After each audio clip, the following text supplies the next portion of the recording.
여러분, 지난 한 주간 동안 어떻게 지내셨습니까? 부활주의를 지내고 한 주간을 보내게 되었는데 여러분의 삶 가운데에 변화가 있으십니까? 지난 주일 예배 때에 십자가를 침잠하라는 제목으로 말씀을 전했습니다. 십자가를 통해서 우리는 변화의 능력, 승리와 부활의 능력을 소유하게 되었다라고 말씀을 드렸지요. 혹 한 주간 동안 살면서 내 삶 가운데에 변화가 있었습니까? 내 마음 가운데에 변화가 있으셨습니까? 생각해보면 우리 주님께서 나를 위해서 십자가의 대속을 하셨고 부활하사 우리와 함께 계시는 임마누엘 하나님이라는 것을 우리가 안다면 우리는 아마 기뻐서 춤을 출 것이요, 밤잠을 이루지 못할 거예요. 너무너무 즐거울 거예요. 그런데 참 안타까운 것은 우리가 부활주의를 보낸 후에도 특별한 감격과 감동, 변화가 없다는 것이 문제입니다. 모순이죠. 여러분, 부활의 기쁨을 우리가 누렸으면 우리의 삶 가운데 분명히 나타날 것이 무엇인가? 변화입니다. 그런데 변화의 모습은 없습니다. 무감각하고 감동, 감격, 변화 생각하지 않습니다. 그래서 우리 주님은 말씀하시기를 우리가 피리를 불어도 너희가 춤추지 않고 우리가 슬피 울어도 너희가 가슴을 치지 아니하였다 함과 같도다. 이와 같이 말씀하셨습니다. 무슨 말입니까? 그들이 반응이 없다는 거예요. 무감각하다는 거예요. 변화가 없다는 것이죠. 예수님의 시대도 그랬지만 지금 오늘날 우리의 모습도 그렇지 않는가 생각을 해봅니다. 여러분, 세상이 아무리 식어지고 메마른다고 해도 우리의 신앙까지 메말라버리고 식어서는 안 되는 것입니다. 우리의 믿음이 감동에 있는 믿음, 열정에 있는 믿음, 그 믿음으로 살아가야 될 줄 믿습니다. 오늘 말씀 제목은 그 모순을 넘어 영성으로라는 제목을 정했습니다. 말씀을 묵상하면서 우리의 모습, 저의 모습이 자꾸 보이기 시작하는데 모순인 거예요. 모순 덩어리예요. 여러분, 모순이라는 말을 아시지요? 컨트러딕션이라는 그러한 단어입니다. 앞뒤가 맞지 않다라는 것이죠. 이 모순이라는 단어는 중국 초나라 때에 있었던 고사에서 유래가 되었다고 합니다. 시장에서 창과 방패를 파는 장사가 있었습니다. 이 장사가 창과 방패를 팔기 위해서 이제 사람들에게 홍보를 합니다. 이 구경꾼들에게 이야기하는 것이죠. 여러분, 이 창은 세상의 그 어떤 방패도 다 뚫을 수 있는 강력한 창입니다. 이렇게 말을 했어요. 그러니까 사람들이 우와, 정말 좋은 창이구나 이렇게 말합니다. 그리고 옆에 있던 방패를 들더니 이렇게 말하는 거예요. 여러분, 이 방패는 강력해서 세상의 모든 창을 막을 수 있는 방패입니다. 이렇게 말을 했어요. 그러니까 또 사람들이 와, 좋은 방패다 이렇게 하죠. 그것을 보고 있던 선비가 장사에게 묻습니다. 그러면 이보게, 이 창으로 저 방패를 뚫을 수 있는가? 아, 그럼요. 뚫을 수 있죠. 또 묻습니다. 그러면 이 방패를 가지고 저 창을 막을 수 있는가? 아, 당연히 막을 수 있죠. 예끼, 이보게, 앞뒤가 맞지 않는가? 이게 바로 모순입니다. 여러분, 모순, 비슷한 말은 상반되다, 아이러니하다, 자기 모순, 불합리, 부조리와 같은 뜻을 가지고 있죠. 이 모순의 반대말이 무슨 말인 줄 아십니까? 바로 의입니다. 의롭다. 오늘 본문에는 두 제자의 이야기가 나오는데 두 제자의 모순에 관한 이야기입니다. 24장 내용이 살펴보면 이렇습니다. 예수님을 믿고 따르던 3명의 여인이 예수님의 무덤으로 향합니다. 향품을 가지고 가지요. 그런데 무덤에 갔더니 무덤을 막고 있었던 돌이 열려 있는 거예요. 그리고 안으로 들어가 보니까 예수님의 시신은 없고 뭐만 있었어요? 세마포 옷만 있는 거예요. 그래서 이게 무슨 일인가 하고 슬퍼하고 있는데 2명의 천사가 나타나서 여인에게 예수님께서 부활하셨다라는 소식을 전해줍니다. 그 말씀이 24장 5절과 6절 말씀이죠. 어찌하여 살아있는 자를 죽은 자 가운데서 찾느냐? 여기 계시지 않고 살아나셨느니라 라고 천사가 여인에게 이야기를 해줘요. 그러니까 여인이 깜짝 놀래가지고 뛰쳐가서 제자들에게 알려줍니다. 그랬더니 제자들이 여인들의 소식을 듣고 여러분 예수님의 부활 소식을 믿었을까요? 아닙니다. 제자들이 여인들의 말을 믿지 않지요. 24장 11절 말씀에 보니까 사도들은 그들의 말이 허탄한 듯이 들려 믿지 아니하니 라고 기록되어 있습니다. 믿지 않았다는 거예요. 제자들은 예수님과 3년 동안 함께했던 사람들입니다. 예수님이 수없이 자신에 대해서 이야기를 했어요. 내가 3일 후에 부활할 것이다 라고 말씀까지 해주셨어요. 그런데 제자들이 그 부활 소식을 믿지 않는 제자들의 모순. 12절에 보니까 베드로가 그 소식을 듣고 무덤으로 뛰쳐갑니다. 그래 봤더니 정말 여인들의 말대로였어요. 베드로가 이상하게 생각합니다. 시신이 도대체 어디로 갔을까? 그리고 나서 어떻게 했어요?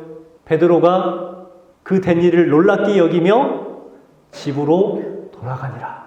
여러분 예수님께서 부활하신 것을 목격했어요. 시신이 없는 무덤, 세마포만 높여져 있는 그러한 모습을 보았어요. 분명히 예수님께서 부활하신 것을 알았단 말이에요. 그 놀라운 소식을 놀랍게 여기며 어떻게 했다고요? 집으로 그냥 가버렸어요. 여러분 베드로의 모순입니다. 그날 오후에 있었던 일이 본문 13절부터의 내용입니다. 두 제자가 깊은 슬픔에 잠긴 채 엠마오로 가고 있었지요. 엠마오로 내려갔다라고 표현이 되어 있습니다. 두 제자는 12명의 제자 중에 제자가 아니라 예수님을 따르고 있었던 다른 제자들을 가리킵니다. 그 한 사람의 이름은 글로바이고 또 한 사람은 누구인지 이름이 기록되어 있지 않지요.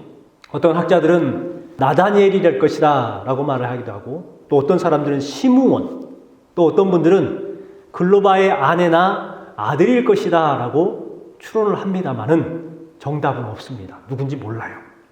자, 이 두 명이 길을 가면서 이야기를 합니다. 14절 15절 말씀해 보니까 두 사람이 서로 이야기를 나누면서 문의했다고 기록되어 있죠. 14절에 이 모든 된 일을 서로 이야기하더라. 15절에 그들이 서로 이야기하며 문의할 때에 라고 말합니다. 서로 질문들을 주고받은 것이죠. 아마 이러한 내용을 가지고 그들이 이야기했을 것 같아요.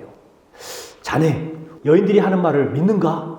예수님이 다시 살아나셨다고 하던데 자네는 믿는가? 그 옆에 있던 제자가 이렇게 말합니다. 어떻게 믿을 수가 있어? 그건 믿을 수가 없는 거지. 사람이 한 번 죽었는데 어떻게 산단 말인가? 그것은 비과학적이야. 이상하지 않은가? 어떻게 무덤에서 시신이 없어진단 말인가? 누가 도대체 그 시신을 훔쳐갔단 말인가? 서로 간에 주고받으면서 문의하고 대화하고 이야기하는 거예요. 근데 답은 있어요, 없어요? 답이 없는 거예요. 서로 모르는데 질문을 하는 것이죠. 그때 한 사람이 그들에게 질문합니다. 지금 당신들이 하는 말이 무슨 말입니까? 하고 물어요. 그 물었던 사람은 누구라고 합니까? 예수님이라고 하죠. 그런데 이 두 제자는 예수님인지 몰라봤다고 기록되어 있습니다. 그래서 두 제자가 예수님께서 질문한 그 내용을 이야기를 해줘요. 19절부터 24절까지 말씀해 보면 두 사람은 구체적으로 예수님에 대해서 이야기를 합니다. 예수님은 메시아여 구원자이십니다. 그런데 대제사장과 관리들이 예수님을 십자가에 못 박아 죽였습니다. 그런데 사흘이 지난 오늘 아침에 여인들이 그 무덤에 갔더니 예수님의 시신이 없어졌다고 합니다. 그렇게 있었는데 천사 2명이 와가지고 예수님이 부활하셨다고 알려주었다고 합니다. 그 소식을 제자들에게 알려주고 베드로와 요한이 가서 직접 눈으로 확인했다고 합니다. 너무나도 잘 알고 있죠. 제자들이 하루에 있었던 일들을 잘 알아요, 몰라요? 정확하게 알고 있어요. 정확하게. 그때에 예수님께서 그들을 책망하시고 구약 성경에 예언되어 있는 그 자신에 대한 예언에 대해서 설명을 해줍니다. 그 설명을 듣고 제자들의 마음이 어떻게 됐다고 말씀합니까? 뜨거워졌다고 말을 해요. 뜨거워졌다. 여러분, 예수님의 말씀을 들으면 마음이 뜨거워지는 것이 정상이에요. 예수님께서 두 제자가 말하는 것을 다 설명해주고 있었을 때 마음이 뜨거워지자 이 제자들이 예수님에게 함께 유숙하자고 요청합니다. 예수님의 말씀을 더 듣고 싶은 거죠. 여러분, 하나님의 말씀을 들으면 들을수록 더 듣고 싶은 게 하나님의 말씀이에요. 시계 보면서 왜 이렇게 오늘 말씀이 길어? 이건 비정상이에요. 하나님의 말씀을 더 듣고 싶어하는 것이 정상이에요. 그래서 예수님께서 그래 너희들과 함께 유숙하겠다 하고 이렇게 같이 들어가십니다. 그리고는 함께 식사를 하면서 예수님께서 그때 축사를 하시고 떡을 떼어서 제자들에게 나눠주죠. 그러니까 제자들이 어떤 변화가 일어납니까? 떡을 떼고 떡을 받으니까 그때부터 눈이 밝아졌다고 말을 해요. 여러분, 예수님으로부터 떡을 받았다, 먹었다, 그럼을 통해서 눈이 밝아졌다는 것은 바로 예수님은 생명의 떡이신 것을 알 수가 있습니다. 예수님의 말씀을 들으면은요, 우리의 영의 눈이 밝아지는 거예요. 여러분, 두 제자가 눈이 밝아져서 그분이 예수님인 것을 알아차린 거죠. 그런데 예수님께서는 보였다고 그래요? 안 보였다고 그래요? 그 자리에 안 계셨다고 말을 합니다. 두 제자가 예수님을 만나고 예수님을 믿고 그리고 다시금 제자들에게 가서 이야기를 그랬더니 가봤더니 베드로도 예수님을 봤다고 합니다. 우리도 예수님을 봤는데, 우리도 예수님이 부활하신 것을 직접 경험했는데, 이때부터 모든 제자들이 예수님께서 부활하신 것을 믿기 시작했습니다. 여러분, 오늘 이 예배를 통해서 여러분들도 부활의 확신 있는 믿음이 되시기를 주님의 이름으로 소망합니다. 다락방에서 두려움에 떨고 있었던 제자들이 부활하신 예수님을 만나게 돼요. 그럼을 통해서 부활의 확실한 증거를 갖게 되었습니다. 그래서 이 제자들이 예루살렘 거리로 나아가서 부활하신 예수님을 전하기 시작해요. 겁쟁이들이 담대함을 가진 것입니다. 그들이 변화가 된 것이죠. 여러분, 예수님의 부활을 경험하는 사람들, 예수님의 부활의 증거를 가지고 있는 사람들은요, 이와 같이 변화의 역사를 경험하는 거예요. 제자들은 핍박을 당해도, 매를 맞아도, 감옥에 갇혀도, 죽임을 당해도 그들은 예수님의 부활의 증거를 전했습니다. 내가 죽는다 해도, 내가 핍박을 당한다 해도 참은 변하지가 않는 거예요. 예수님의 부활하신 것은 변하지가 않는 것이죠. 바로 이 모순된 신앙인에서 제자들은 의로운 신앙인들로 바뀐 거예요. 나약하고 의심이 있었던 그 제자들이 그렇게 목숨을 건 증인이 되었다고 하는 이 역사 속에서 우리는 무엇을 생각해 보아야 할까요? 우리도 제자들처럼 모순된 신앙에서 의로운 영성으로 신앙의 전환이 필요하다는 것입니다. 오늘 이 시간에 애매하고 불확실한 신앙에서 부활의 영광, 부활의 소망, 부활의 확실한 증거를 가진 의로운 신앙인들로 바뀌는 은혜가 임하시기를 주님의 이름으로 축복합니다. 여러분, 그렇다면 모순을 벗어난 성도의 신앙은 어떤 영성일까요? 첫 번째, 생활 속에서 예수님을 체험하는 영성이 됩니다. 삶 속에서 예수님을 체험하는 거예요. 느끼는 거예요. 우리에게 지금 가장 필요한 것이 무엇이겠습니까? 바로 예수님을 체험하는 것입니다. 예수 체험을 통해서 우리와 하나님의 사이를 점점 맺고 가야 하는 거예요. 예수님은요, 성경 속에만 존재하시는 분이 결코 아닙니다. 우리의 머릿속에만 있는 분이 아니에요. 오늘 살아 역사하시고 내 삶 가운데에 내 생활 속에서 예수님은 존재하고 계십니다. 그렇기 때문에 내 삶 가운데서 예수님을 만나야 되는 거예요. 그런데 왜 예수님을 우리는 체험하지 못하는 것일까요? 삶 속에서 예수님을 붙들고 씨름하지 않기 때문에 그렇습니다. 엠마오로 가는 두 제자, 바로 우리의 모습입니다. 엠마오로 가는 두 제자는 예수님과 동행하면서도 예수님이 누구신지 몰랐습니다. 우리의 모습입니다. 어떻게 이런 일이 있을 수 있을까요? 제자라는 사람들이 스승을 모른다니, 함께 길을 걷고 대화하면서 느끼지를 못한다는 것, 이상하지 않습니까? 삶 속에서 임마누엘 되시는 주님을 느끼지 못하고 살아가는 우리 성도들, 바로 엠마오로 가는 두 제자와 같은 우리들입니다. 예수님을 느끼지 못하고 있는 우리들을 책망하시는 말씀이 기록되어 있습니다. 너희가 눈이 있어도 보지 못하며 귀가 있어도 듣지 못하느냐, 또 기억하지 못하느냐. 눈을 가지고도 보지 못합니다. 귀가 있어도 듣지 못합니다. 가슴이 있지만 느끼지 못하는 신앙, 우리가 하고 있진 않습니까? 여러분, 우리의 눈이 예수님을 보지 못하는 이유가 있습니다. 그 이유를 4가지만 여러분에게 말씀을 드리려고 합니다. 첫 번째는요, 근심과 걱정에 빠지면 예수님을 볼 수가 없습니다. 또한 슬픔과 좌절에 빠지면 예수님을 볼 수가 없습니다. 또한 세 번째, 질투와 미움에 빠지면 예수님을 볼 수가 없습니다. 네 번째, 의심에 빠지면 볼 수가 없습니다. 여러분, 우리가 영적인 분별력을 흐리게 하는 것들을 알 수가 있죠. 바로 말씀드린 것처럼 근심, 걱정, 슬픔, 미움, 죄와 욕심과 의심들이 우리가 예수님을 볼 수 없게 만드는 것입니다. 그렇기 때문에 이러한 것들을 빨리 벗어내야 되는 것이에요. 여러분, 세상의 것에 곁눈질하지 마십시오. 눈을 크게 뜨고 부활하신 예수님만 바라보시기 바랍니다. 예수님은 분명 내 삶 속에서 함께 하시고 도우시는 분이심을 믿으시기를 주님의 이름으로 축원합니다. 두 번째로, 우리는 어떤 영성이 되어야 되는가? 믿는 것과 아는 것이 일치되는 영성이 되어야 됩니다. 믿는 것과 아는 것이 하나 되는 영성. 오늘 본문 18절부터 24절에 보면 두 제자는 예수님을 이야기할 때에 거침이 없이 이야기합니다.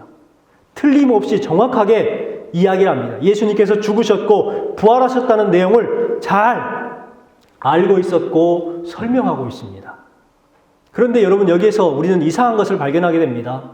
무엇입니까? 제자들은 잘 알고 있으면서 어디로 가고 있어요? 엠마오로 가고 있다는 거예요. 왜 잘 아는데 엠마오로 가고 있었을까요? 아는 것과 믿는 것이 다르다는 것이죠. 달라요. 여러분, 이것이 바로 모순이요 이중성이라고 말을 합니다.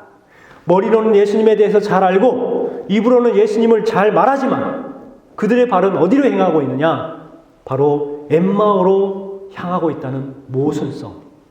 이것이 우리들의 모순입니다. 여러분, 교회 안에는 이런 모순과 이중성이 참 많지요. 예를 들면 성도들 가운데에 구원의 확신을 가졌다고 말하시는 분들이 있습니다. 그런데 예수님은 잘 알지 못하는 모순. 구원의 확신은 없는데 성경은 줄줄 외우고 열심히 신앙생활하는 모순. 또한 예수님을 믿는다고 하면서 세상 사람들과 똑같이 시기하고 질투하고 뒤에서 다른 사람 험담하고 있는 이중성. 여러분, 교회에서 너무나도 많이 보는 모습 아닙니까? 우리는 이와 같이 모순과 이중성의 신앙생활을 하고 있는 것입니다. 그렇기 때문에 우리는 이것을 빨리 벗어나야 돼요. 빨리 빠져나와야 돼요. 에베소서 4장 13절 말씀에 이렇게 기록하고 있습니다. 우리 같이 한번 읽어볼까요?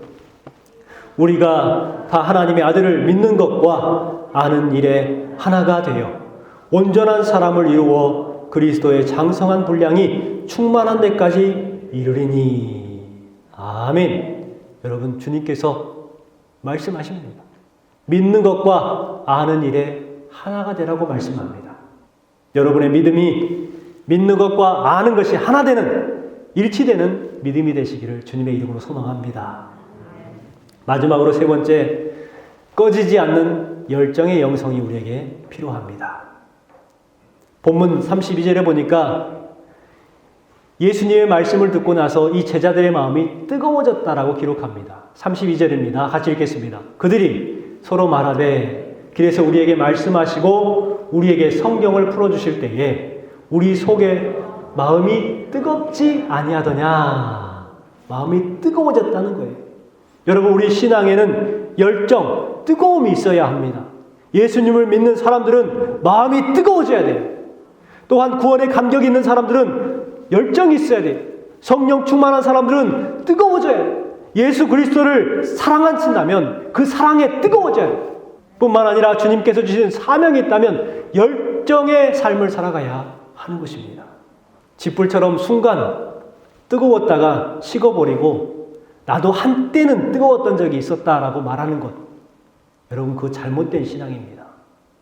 짓불처럼 한때 뜨거웠다가 그냥 식어버리고 나서 옛날에 내가 이랬었는데, 예전에는 내가 이렇게 열심히 했었는데, 식어버린 신앙이라는 거예요. 여러분, 과거가 중요한 것이 아니라 언제가 중요해요? 현재가 중요한 것이죠. 그때도 뜨거웠고 지금도 뜨거워지는 그러한 신앙, 앞으로도 더 뜨거워질 열정의 신앙이 우리 신앙이 되어야 하는 것입니다. 여러분, 말씀을 정리하겠습니다. 엠마오로 가는 길은 내려가는 길입니다. 내려갔다라고 표현이 되어 있어요. 세속의 길이요 불신앙의 길입니다.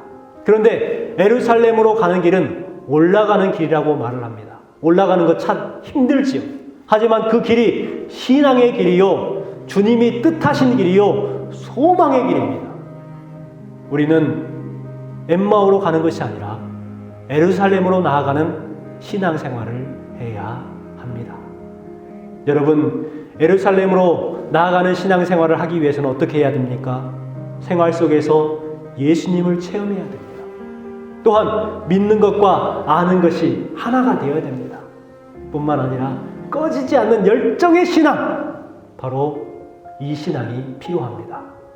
저와 여러분의 신앙이 모순을 벗어서 참된 영성의 신앙 되시기를 주님의 이름으로 축원합니다.